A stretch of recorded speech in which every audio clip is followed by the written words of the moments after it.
Skont id-Dipartiment tal-Kuntratti l-AVCR Joint Venture li fost oħrajn u magħmul mill-kumpanija ta' Zarem Vassallo benefattur ewlieni tal-Partit Nazzjonalista ġie aġġudikat il-kuntratt tal-kostruzzjoni tal-Life Sciences Center f'San Ġwan b'valur ta' 15 miljun euro.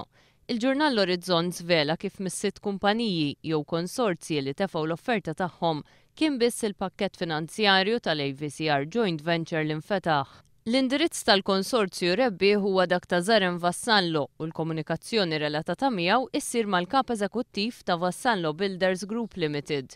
Matul din il-leġislatura l-kumpanija ta' Zarem Vassallo ngħatat xogħol mill-BWSC brabta mal-kuntratt kontroversjali tal-estensjoni tal-Power Station tal-BWSC u rebħet ukoll il-kuntratt tal-bini tal-Isptar tal-Onkoloġija f'Tal-Qroq. Ir-rabtiet ta' Zarem Vassallo mal-Partit Nazzjonalista tant huma qawwija li fl-aħħar snin huwa ħalli l-eks Segretarju Ġenerali Nazzjonalista Joe Saliba u l-Segretarju Ġenerali attwali Pawlu Borċ Olivier għal btajjel privati fuq il-jott tiegħu.